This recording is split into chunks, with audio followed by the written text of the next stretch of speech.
I am so happy to be here with you. So this is an opportunity, and I'm happy that the video didn't work, so we could do it live, because there's always that side roads, instead of just, these are the facts, ma'am.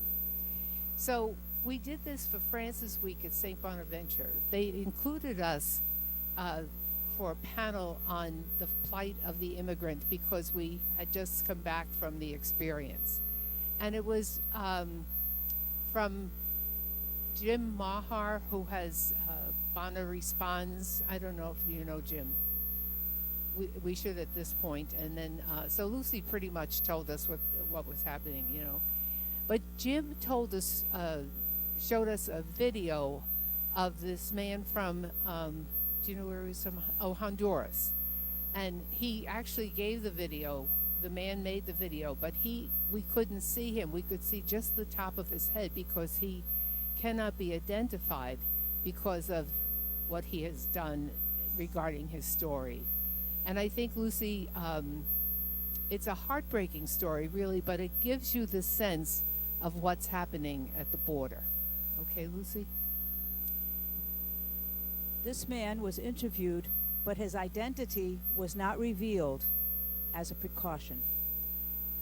His story began in Honduras when his teenage son came home too scared to return to school. Gang members wanted the boy to sell the drugs in the school. When the father investigated this, they beat him and harassed him, following him constantly and watching him. He moved from home to his mother-in-law's house because the gangsters had told him that they knew where he lived. She reported all this to the police, but if she gave the gangsters names, the police would then share hers with the gangsters. So she didn't. He was insecure. He couldn't go to his own home, which was no longer safe, and eventually lost his job. After 2 to 3 months, he decided to take his son and leave. As he says, his was a religious family. He gathered them to pray, and with their help was able to collect enough money to go from Honduras to Guatemala. The rest of the trip would be by foot, a really long walk. People along the way would give them water and food. They joined a caravan. If they had gone on alone, they might be kidnapped or murdered. In the caravan, they took shifts being on watch. They even had to hide along the way. One of the coyotes, which is a name for the smugglers, one of the coyotes finally got them to the border where they had to swim across the river. The Rio Grande River is part of the border.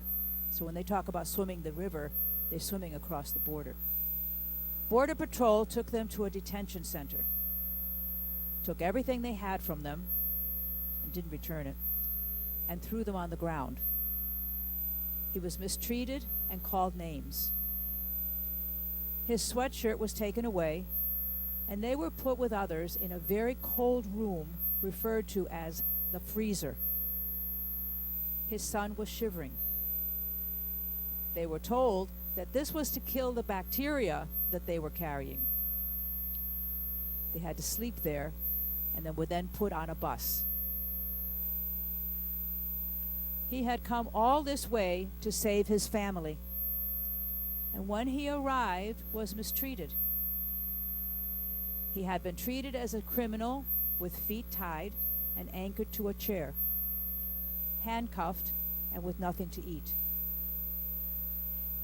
They were taken to a church in their torn shoes and dirty clothes and given their first meal. When asked what he would want to tell those listening to this interview, he simply said he would ask for better treatment for immigrants. The cartel's gangsters followed him to Western New York. where he and his son now live. Multiple times he has had to make payments to them to stay safe and to protect the family back home from being killed.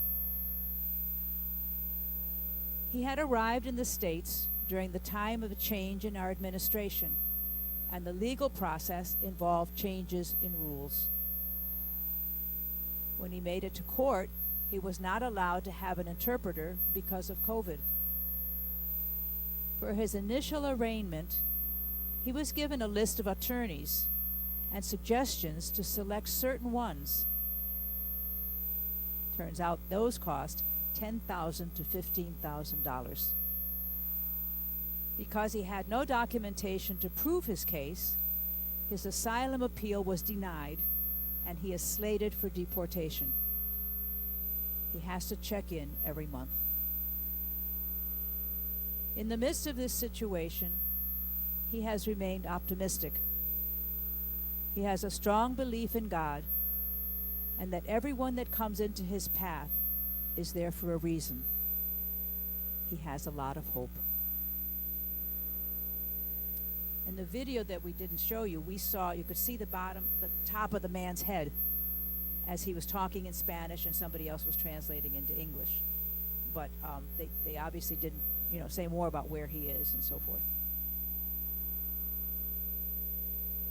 It's probably not a common story, but it's not rare either. I had the opportunity, I wanted to go somewhere where I wasn't doing what I had been doing and just to be in a different atmosphere. And I really wanted to go when Lucy went, but I was tied up. So I spoke to Lucy about what she did when she was there, and I called and Kathy Mayer and Linda Dees to find out what they were doing. Well, Kathy was working in San Antonio for 2 weeks, and she knows Spanish, so which is just a gift. It's just a gift, Lucy. And I didn't. But where she was, they were closing down the center, and they were all being deported at that time. They were in tents. And then where Lucy went and Linda went was McAllen, Texas, where they had a large number of people coming and volunteering. And then Linda, our associates, sent money to Laredo, Texas, to Catholic Charities, our associates. And so she said, I called the woman, and she said, we have no volunteers at this time. So I was the only volunteer. Well, I knew what I was going to have to do, like work. So it was, and on my way down, I got a phone call saying that the center was closed the next day because the border was closed. So my first day was off. My first day of work was off. So I decided to walk across to Mexico to see what the experience was. It wasn't, I don't think it was more than a half-hour walk. So I had to pay a quarter. I had to have my documentation, my passport. I went into it's Laredo. It's not Laredo. It's not Texas. I'm now in Mexico, and I'm walking around and I'm seeing what's there. But it was really like a tourist attraction place. But I was trying to get something to eat, like peanut butter and jelly or something for supper, because I was staying in a hotel that was very well discounted, and because they didn't have a space and I was only one person and Catholic Charities was subsidizing it. But right now, the Franciscan Sisters of Allegheny subsidize it. So thank you for paying the bill for my stay in a hotel. However, it was a lovely hotel, but by the time I got home, I didn't want to do anything. I was like, really tired. So, but it was so they had a breakfast every day, scrambled eggs, complimentary. So anything complimentary is, good to my ear. So eggs, 2 pieces of bacon, beans, and bread. And the next morning I went down again, and They had scrambled eggs, 2 pieces of bacon, and a piece of bread. So they didn't change it any morning. So then I wound up getting Raisin Bran later on. But anyway, so I got there, and they also, a car was donated to them, and I thought, so they gave me the car to go 1.4 miles in 104 degrees and back to the hotel. I mean, I'm sure I didn't see anything other than where I was working. You know, I didn't see what was in Laredo or anything. But anyway, it worked for me. So when I went in, the woman said, "We're so glad you're here. You can work in the ROPA room." Well, I didn't know what ROPA meant. It means clothes. And she said, "We give this to all the sisters who come because they're more compassionate and patient." And I thought, I hope I rise to the criteria. But anyway, and there was no orientation. I just did everything that needed to be done. And I was by myself. So the ROPA room, or the clothing room, was bags and bags of used clothing that had to be sorted according to size and, either children or whatever. Well, I did that all morning. Then it was time to make sandwiches for lunch. And then I went back to the ROPA room. I don't even like the word anymore because it was a lot. And you could never get it because the next day another bag would be coming. But anyway, I managed. And then the loads of showers, towels, and everything else. So I was really going from one end of the day to the other. So I really didn't. I appreciated the hotel, but I didn't. I didn't have time to really enjoy a hotel. Anyway, when they come, they're in, as Lucy was saying, they come with just the clothing that they have on, and you don't know how long that's been. So we gave them clothing, all this clothing, and then a towel, and they took showers.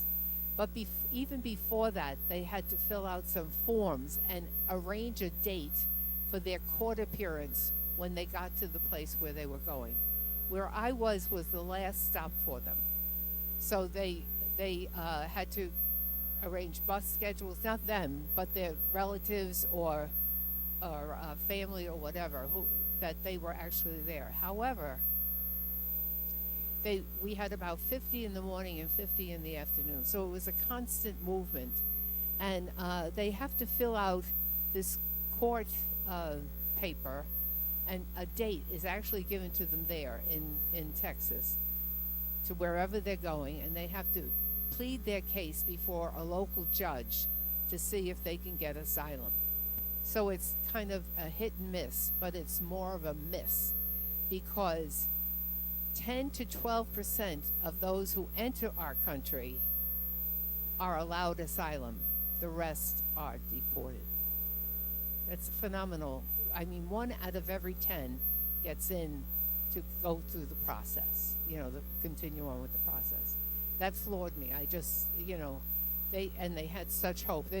I had a lot of younger people. By younger, I mean like in their 20s or 30s, and Lucy had a lot of families. So anyway, and clothing was very important to them. So I would go with them, these are the blouses, pantalones. I mean, I got some words in my head. And they would look at me like they tried them on and look at me, and I'd go, or I'd say, and it was a riot because I couldn't speak to them. All I could do was my eyes. It wasn't even the rest of me because we all wore masks, I would greet them in the morning with Buenos Dias, Viendo, Bienvenidos, okay. And I'd wave to them, and they'd wave back, and they say, they were really charming in some ways, and happy to be there. The border was not like the Border Patrol in Laredo was not like the Border Patrol that you had in McAllen. The executive director said to me, they are really good people, and it's a tough job, to turn somebody away. So, and some of them did experience that refrigerator thing, the ones who were in detention. So it was a shower, the reservations, the clothing, the food, we served them I won't be eating a ham and cheese sandwich for a long, long time. I can tell you that much because that's what I made, like 50 of them for them to go on their way, to take on the plane or the bus. Most of them traveled by bus. And they always ate outside. I think it was much easier to house them outside. They had some shelter, but not much. Then we were reading in the paper about, I don't know if you did, Title 42, which was during the Trump administration, where only essential workers could come over the bridge, only essential workers. So and that Biden put it in now too, because of the overwhelming number of people who are coming in. But they're relaxing it a bit. You can, like I walked across the bridge, but they're not allowing people to have a visa to Mexico or anything like that. It's just not possible. So, okay, I told you the 10 or 12. These are some of the countries that they come from: Haiti, Chile, Brazil, Colombia, Mexico, China, Central America, Nicaragua, Ecuador, Romania, and the Ivory Coast of Africa. That's a sample of who they are. And not to be able to speak the language was tough on me, because I couldn't even hear their stories or whatever. All I know is that if I thought they would wear a size 12, they'd say a size 10. So I'd give them a size 10, and then they'd say maybe a 12. They always wanted to go a size smaller, and some of them got in it. I mean, it was like almost their skin, but they got in the. We also dealt with a number of people who wanted to be students over here, college students, and whether they got there or not. But what they showed me was a lot of gratitude. They were grateful to me for working with them with the clothing, for giving them food, for all. It was always gracias, which was I felt very good about. One girl, she was from Haiti, and I was especially helpful to her because she was shyer, than the others. So I got us, the clothing and everything. I mean, a fashionista, I'm not, but I was helping them. And so she's saying, gracias. Oh, I said, you're welcome. And with that, she goes like this to my hair, and she says, gracias, mama. So I said, I think we bonded. I don't know. But it was really dear, Let's see. One of the things that the story that Lucy told was the amount of walking that they did, and sometimes over years and through countries. And this is real. I'll tell you later. I just went through this, like with what I could do while I was there. I didn't process what was happening to me and in me. I just keep on going, to keep on moving, Margaret. Just keep on moving. So then when they get through the border, what happens is those coyotes, the people who they pay good money to smuggle them across. And it's awful. It's just awful. Becky, who is the executive director, told me that they're much better off coming over the bridge and taking a chance than to do that, to cross. And when I crossed the Rio Grande myself, I thought, oh, the Rio Grande, wow. It's not wide. It travels all over the place, but it's not wide. I thought their swim was really an exertion. It's not that. It's a little bit wider than this room. You notice that? So I was like, really? Anyway, but they were better off.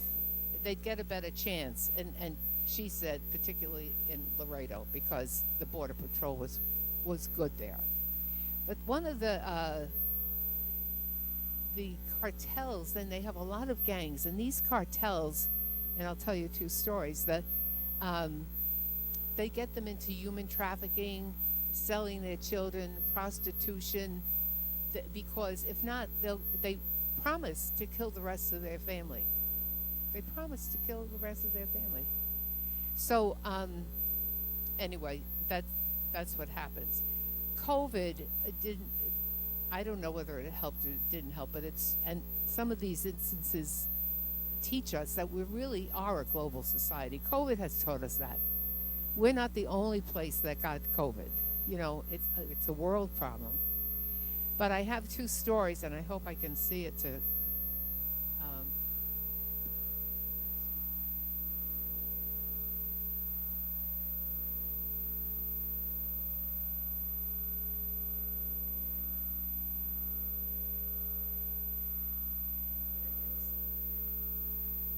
Margaret, please make note of this skill I have now. A few weeks ago, as Title 42 exemptions were about to discontinue, they had a few families from Mexico arrive at our shelter. First, it is rare that Mexican families can cross the bridge and ask for asylum.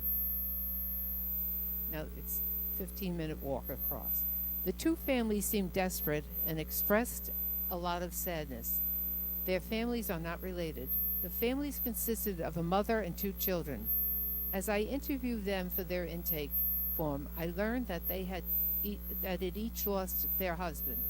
Their husband and father of the children each had been killed by the cartel. They witnessed the death of their husbands and have been on the run since and trying to keep safe. These families owned businesses and were doing well for themselves up until the cartel began to threaten them and eventually kill their husbands. These are families that never thought they would ever have to migrate, but the tragic events made them leave everything behind and now look forward to a new future. The families were going to California. And then the other story, they're all brief. I remember meeting a woman from Honduras with her 2-year-old baby. I asked her why did she leave her country, and she shared with me that she was in a location that the cartel wanted and began threatening the life of her daughter because they wanted her, the mother, to become a mule, which is provides drugs, on their behalf, a mule for them, meaning they wanted her to traffic drugs. She refused and was being threatened over and over. One night, she decided she would leave her hometown to keep herself and children safe and free. The family ended up at our center before reaching their final destination in New York, hoping to work at a restaurant with her family in the United States. That's a common story. The other one is a little bit deeper than these, but it must be frightening to live there. Anyway, one of the things that also struck me was when they would come in, they had these hemp bags, it's like a wool or something. Do you know what I mean? They're like, I don't know, I think they were hemp bags. And they had everything they owned. It was like it's like potatoes with, like a bag of potato things. Anyway, and they all had them, and they had everything they owned in there, and the bag was not full, I can tell you. But not only that, it looked like something that somebody would get coming from a prison, this bag. And so we had some backpacks, but then I called around to see if there were any other shelters that had, and I got them for them. So, and the others came with a brown bag that you would get. So we changed all their bags so that they would at least have something decent to put the very few things that they had. I did, and you can see this if you want to, but this is a form that they filled out. Please complete the COVID-19 section as close as possible, but the title of it, Prisoner in Transit Medical Summary. That's the name of the form that they fill out, Prisoner in Transit. some of the things were really a heartbreak, but I was so tired I just kept moving, you know. So that's about as far as I need to go now, Lucy. As Margaret mentioned earlier, where I was in McAllen, Texas, was not, we weren't far from the river either. I remember standing on the shore and looking down at it, you know, and with my hand on a piece of the wall, brought it home. But the people who came to the McAllen were mostly families with young children. Now, I've never seen so many little kids in all my life. And I worked in a school, as you know, but toddlers, a lot of toddlers. And and then besides them, we had a lot of pregnant women. Now, I can't imagine, as I read these stories or hear these stories, going through the jungle or whatever on foot or in a caravan and being pregnant. Okay, there were babies born at the center, not at the center itself. If the woman was about to give childbirth, they took her into the hospital. Okay, I was very impressed by Catholic Charities in my experience was in McAllen because of the way they treated people. They treated these people may have been mistreated by others, and I didn't get bad press about the Border Patrol where I was either, but they had mistreatment along the way, or just running or trying to get here and leaving family behind. But when they got to McAllen, everything was welcome, you know, in English and in Spanish, and as the director there said to me, she said, we have a saying among ourselves, now you see them, now you don't, because they weren't there to stay. We were not shelters for them to stay and live at, all right? The people who are coming through that section of Texas are not staying in Texas. They're I call it the poor man's, our respite centers are like the poor person's days in. It's a place to stay overnight and then go on to your people that that are going to sponsor you. Some of the ones that I met were going on to Philadelphia, New York, Maryland, and again, also from a number of different countries. The thing that I was impressed by is that not only all these little children, but that they all had cell phones. Now, I tend to think of cell phones as being rather expensive, and they are. But I had checked with one of the sisters I was staying with, and she had worked in Mexico, and she said, no, you can get them in Mexico very inexpensively. Now, their cell phones can't do all the things maybe that mine can, but at least for phone calls. And what they had at the Catholic Charities Respite Center is they had like you see these columns here? They had places to plug in and charge your cell phone. They had free Wi-Fi. They had, the password was Holy Land. But the point was, this was their way of contacting the people they left back home. Okay, the grandmas, the grandpas, these were not old people that were coming through. I only saw maybe one or two people that were like, I would say, over 50. And they looked devastated. This was not an easy experience for anybody. I was not in a situation to be able to talk about their circumstances with them just because I was part of like the assembly line of taking care of them. She was one gal, you know, volunteer. We had more people coming, and more people than when I was there, but we also had more volunteers. And all these things that Margaret describes, the ropa, we called it the ropero, the clothing room. I worked in our ropero for days, but ours wasn't just sorting clothes. There were other clothes upstairs. We took turns upstairs. It was 2 floors to this, where we sorted bags and bags of donated clothes. Downstairs was sorting, giving them to people that would fit them, and we didn't always have what fit them.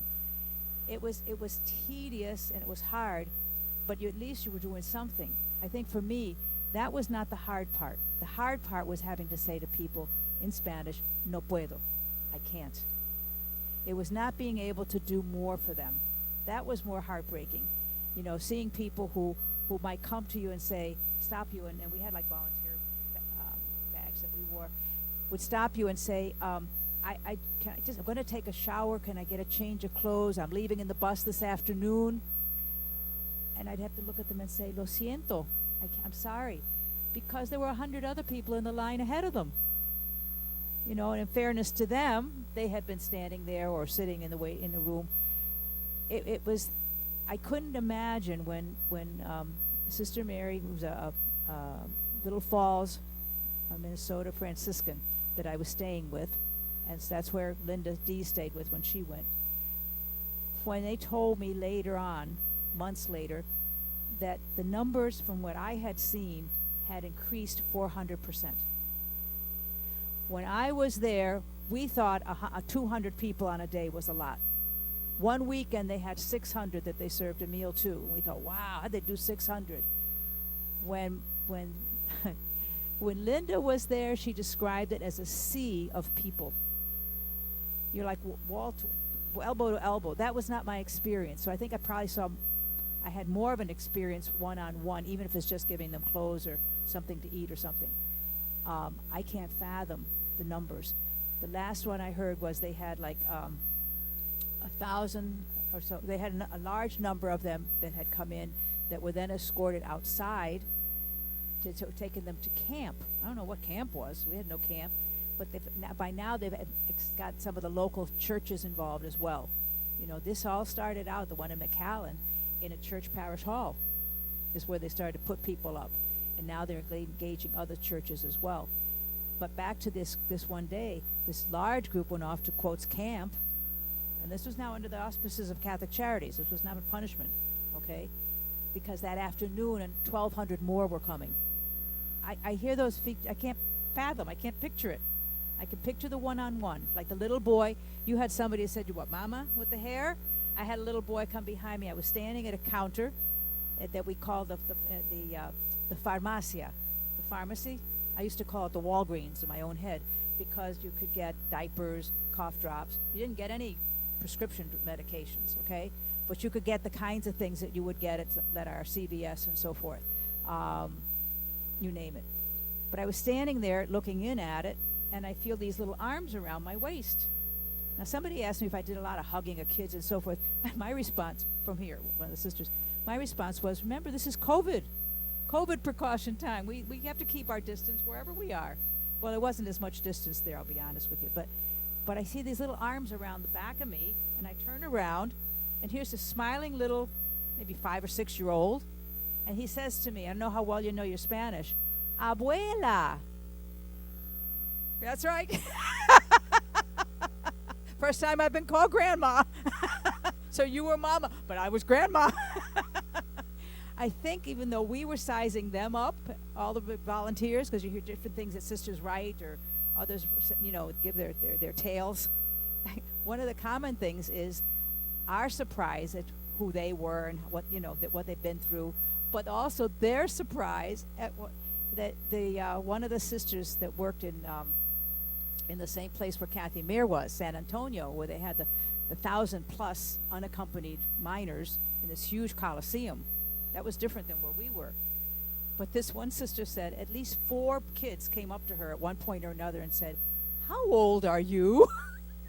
White hair. The people that came and helped that were at McAllen were primarily older women. There were some men too. We had like a deacon, a couple of them that came and ran the farmacia for a while. They were from a nearby parish. It was such a mix of people, but mostly older women, retired people who could leave a location and not neglect family and so forth or a job. They were there from as far away as Washington State. And this is McAllen, the southeastern part of Mexico, of Texas rather, near Mexico. They came from different parts of Texas, different parts of states, number of religious, but it wasn't just religious, and it wasn't all Catholics.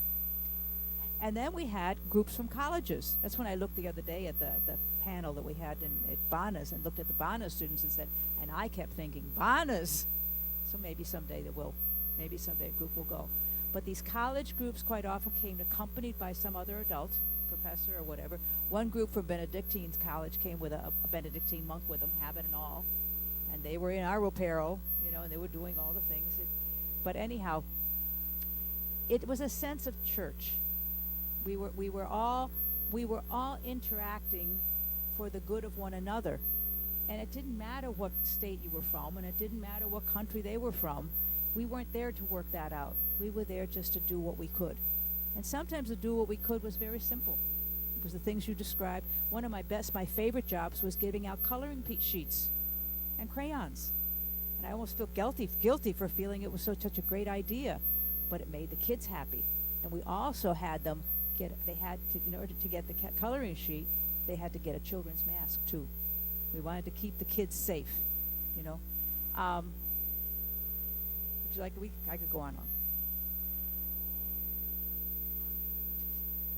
I guess one of the what happened to me was, well, one thing that also happened in the hallway. It was the Wednesday before I was returning, and when I tell you I was tired, believe it. And I said to this woman, I can't believe how tired I am today. And the maintenance man was going by, and he said, "That's 'cause you're old." I did laugh. I mean, it really, and I thought, oh yeah, that's right. But I didn't begin to process what had happened, you know, but I did a lot of thinking, but I didn't, what effect it was having on me. And basically I was sad and I was angry. I mean, it didn't show in any way, but I felt the feelings. And I kept thinking of the United States. We're in a conundrum too. This system is broken. It's broken. Then I started thinking of the immigration of our grandparents or even our parents. How did they come over? They came over on this boat that was so crowded and they had to go through everything, and some of them got denied. But this is far more overwhelming than that, this situation. And I was trying to think, what is the solution? And I thought of this story that I'd heard years ago about this village, these people at the end of the river in a village. And one day a dead person was at the end of the village, came down the river. And they took the person and buried the person. And the next day, a couple of more dead bodies came down, and they did the same thing. They reverently buried them. And, well, about 4 days later, when more bodies were coming down, somebody had the wisdom to say, what's happening at the top of the river? What's causing this whole immigration? Why are so many people escaping their countries? Well, for many reasons. Persecution, death of their families, being captured by people, buying their children, or not even buying them, taking their children, almost like it happened in Africa.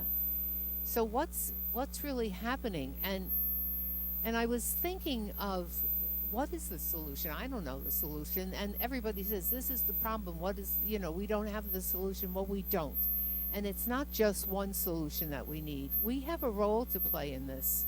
Well, one thing, we give to Catholic Charities to help them do their work.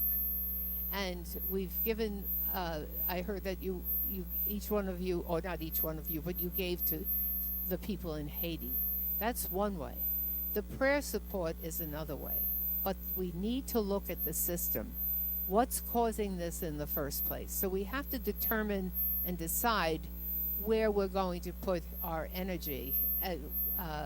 For instance, we could write letters. We can write letters. They can be letters that are just simple letters. You copy them, you sign them, you send them off.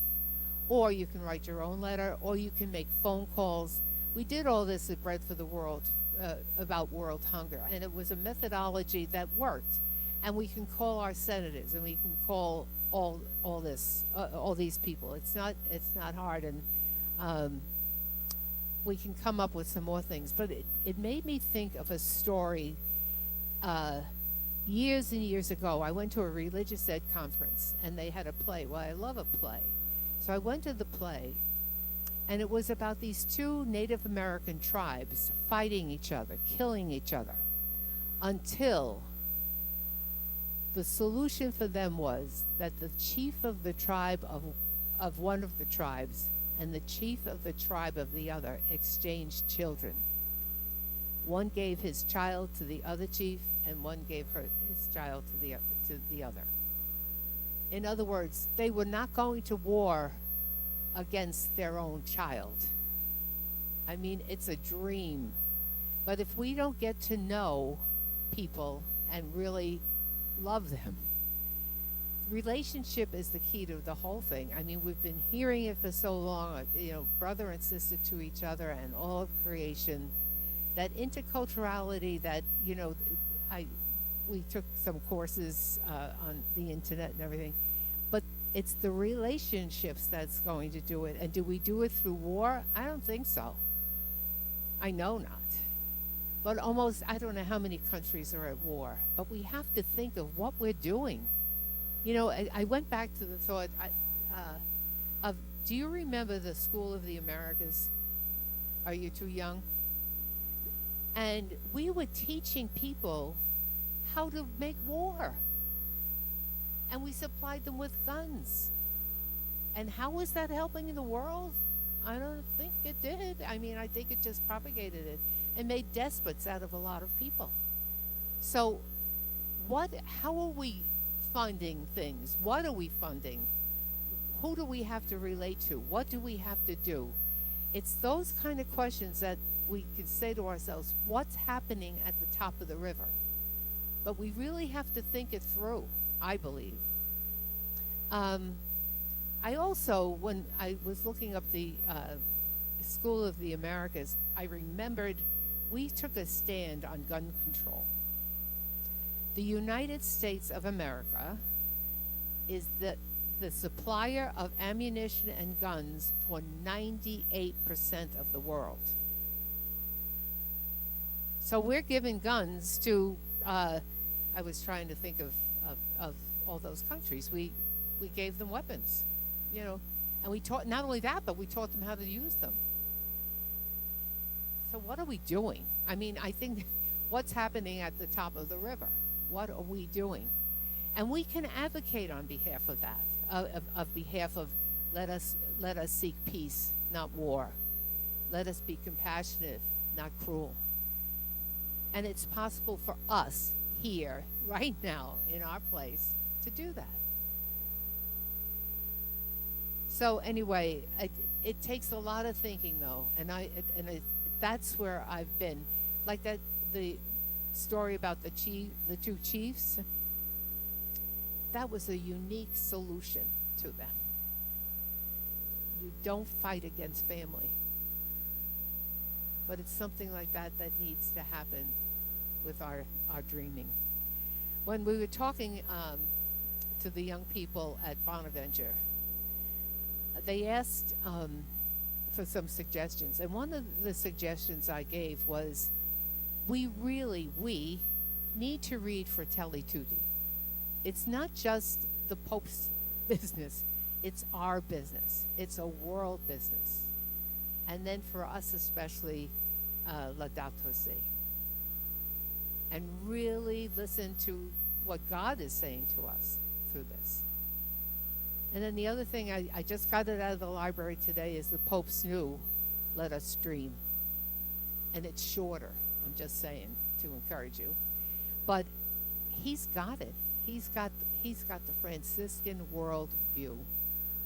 And I know some groups, some clusters are, sharing that and everything. But something has to give, because we have to go from what I can do, to the we of, and we do that here. You were asked to give a donation if you wanted to the situation in Haiti, and you did that individually. And we have done it as a congregation. But we have to do it with other people besides ourselves. That's where you change the system. You can do charity by giving of yourself. You can establish justice, or at least addressing the system. We have to do that together. So, do I have anything else? No. Anyway, I do have two questions after Lucy concludes her. Well, I think I'm not going to say much more, because we want to see if anybody here has questions. Okay? I don't know if you came with questions, and we want to give you that time. So all I can say is this is an ongoing conversation as far as I'm concerned. But the welcoming of people was in itself an experience. Welcoming, whether it's a few or large numbers. And I think for the people who we deal with every day, ourselves, each other, people that we meet, that's a piece of that we're all called to, is how welcoming are we? You know, are they treated as someone of value? But that being said, do you have any questions? I want to finish. Okay. Just Oh, a excuse couple. Go ahead. Go ahead, Luce. I'll wait. Let me tell you what the question I have, and then you can think about that while we're responding to Lois. I'm asking you how are you feeling now about what you've heard, and what are you thinking about now that you've heard the experience? Okay, and then Lois, you want to start, and the others think? Sure.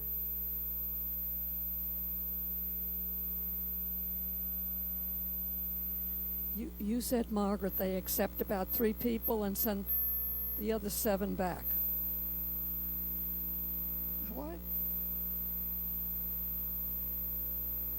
They'll send back? No, how many? Out of 10?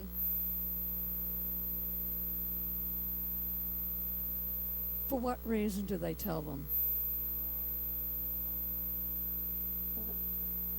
They're not what? Thank you. They're not threatened enough. Their case isn't strong enough.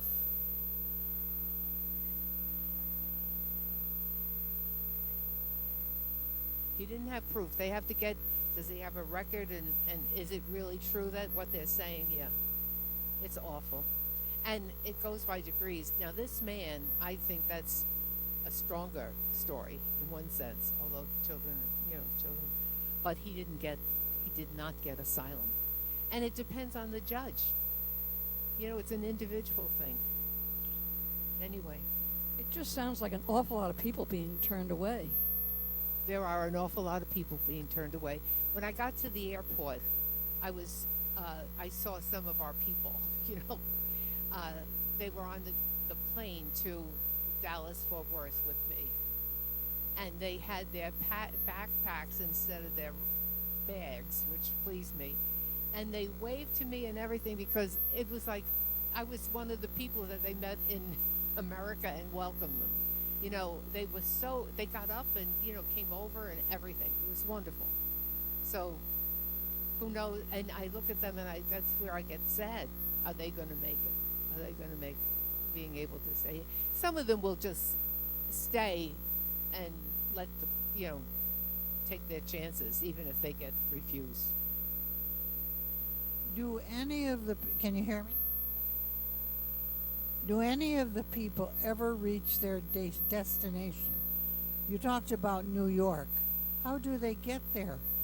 They have to contact. They don't have money, so they have some spending money that their family must have given them before they came or whatever. But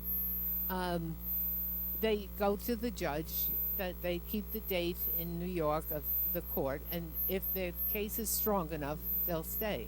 But they get there and go to their families, but it's for a limited time.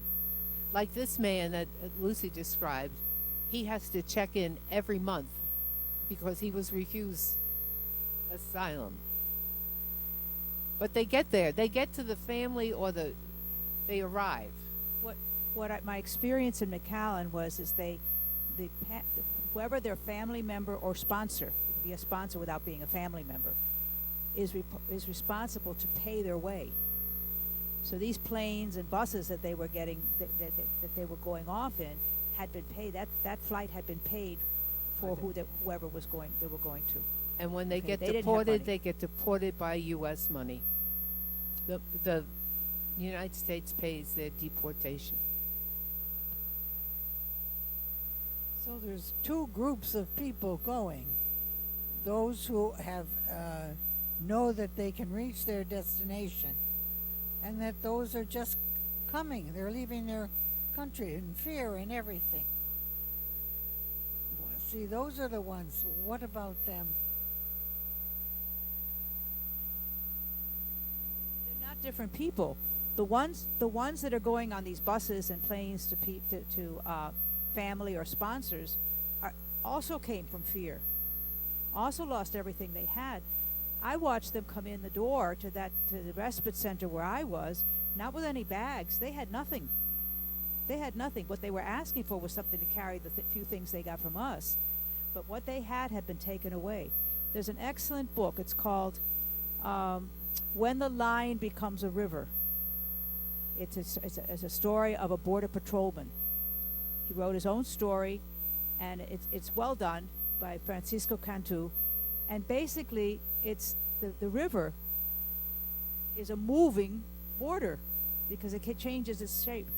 And there's one line in another book that we was recommended reading for us in McAllen was a novel. But in it, this little boy says, "There's this line," and he said, "Over there, if I'm over there, I'm good, and if I'm over here, I'm bad.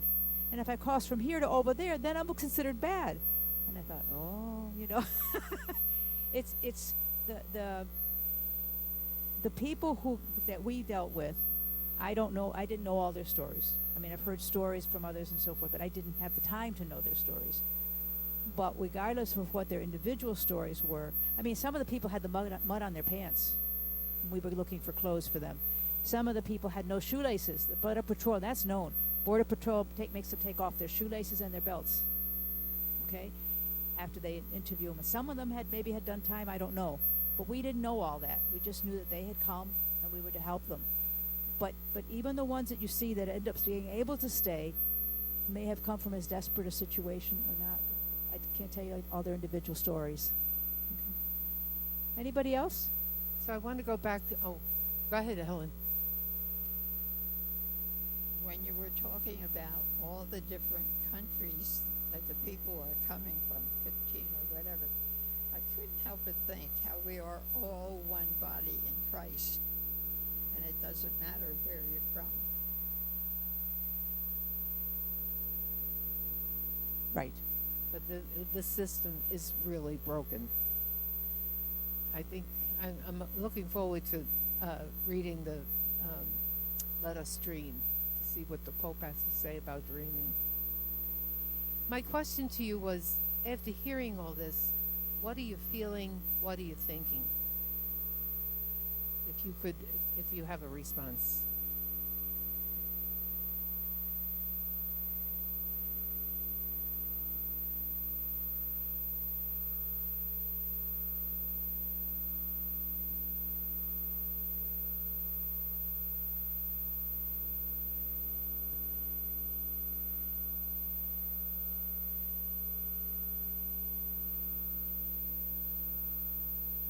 I think my main feeling is overwhelmed. Absolutely overwhelmed with what these people go through, what they survive in going through. And we do what we can, and it's nowhere near enough. There's always room for more.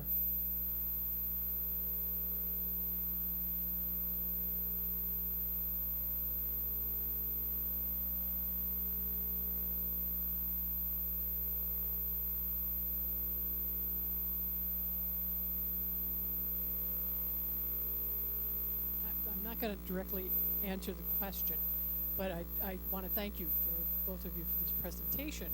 But a couple of times you mentioned about Haiti and the collection that we've done, and we haven't had the opportunity to send out the total figure yet because we're still waiting. Some people have said they want to donate, and they're slow in sending checks.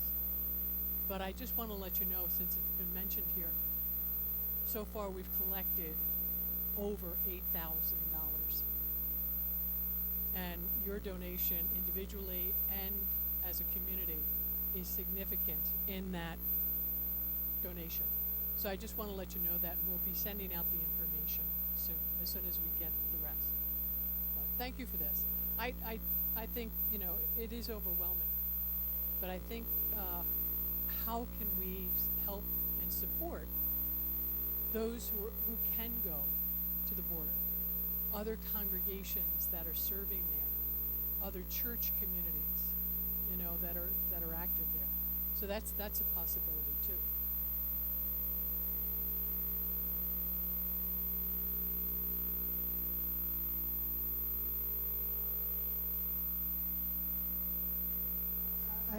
I do think we have to help the migrants, but I think we also have to look at the places they are coming from, and is there anything that can be done to change those situations so that the people don't have to leave and not living under such threats and that thing. That it's, I mean, they're trying to escape from danger and that. But I think that we need to do some looking at what can we do to change the environment. That's what I'm after. That's what I'm looking at by diplomatic ways, being in relationship. This interculturality is not just a word. It's getting to know people from other cultures. It also includes racism. It is overwhelming, but that's where the issue has to come. But it has to come from the people to the people who are in charge of making the laws and the all those things that are stopping it. It has changed in every time you get a new law, or I forget what it's called, a section or something, it keeps changing. They keep trying these little help things. You know what I mean? We need a vaccine. You know, we need to get rid of this terror that's just killing people. There's no respect.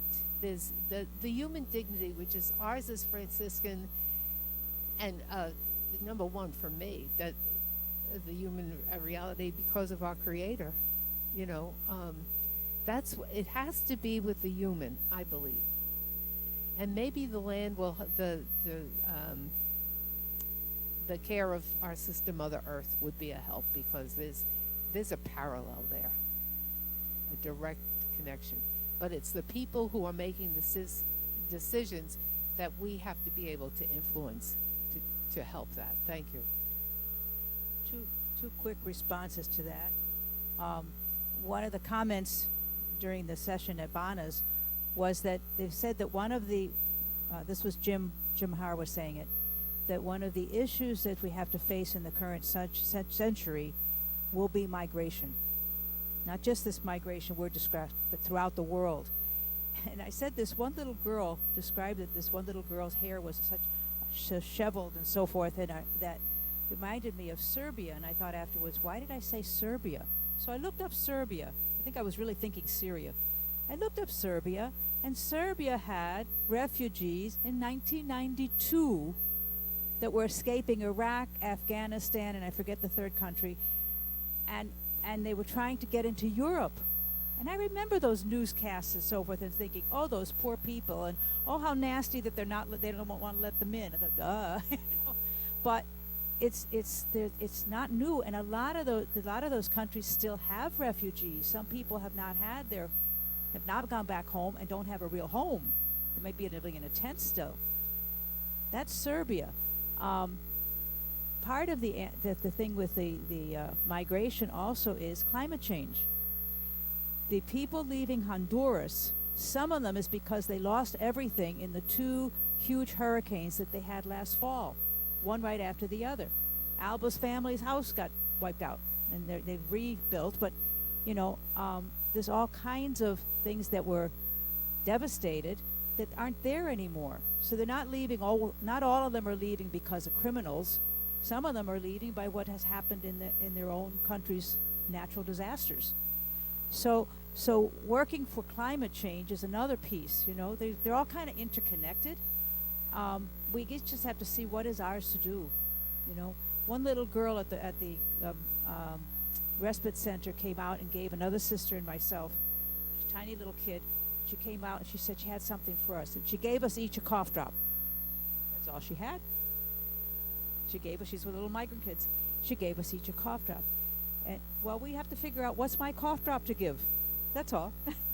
Lucy, the girl with I've heard Lucy before, so I know her stories. The little girl with the disheveled look and the other little girl. Yes. I looked at these two, and I hope never to forget them. One little girl, amid all the other people, one little girl was nice, her hair was nicely taken care of and so forth, and she had by the hand another little girl that I was describing as Serbia, with the hair, you know, off in every direction. It looked like nobody had ever taken care of her. But they were holding hands, they were friends. I don't know if they ever met before, if they're even from the same countries, and they're walking along. And I thought, you know, sometimes I'm like the one that it looks like if I got it together and I'm holding somebody else by the hand who's a little disheveled, and sometimes I'm the one that's the disheveled one that needs somebody else to take my hand. It was a real experience in being human, being at these places. Okay, so if you continue to reflect on how you feel, what you think, probably be a good thing. Talk it over with God. Yeah. You know, maybe something will, bright light come on. But the other thing that we have to give, we have it to give, and that's hope. How we express that or what we can do, but it goes with relationships, but that we give people a hope, a true hope. So that's the end of our day, but we're going to conclude with prayer. Okay? I Thank think you so might each thanks a have million one. for coming. It was really nice. Yes, that thank we you. could do this.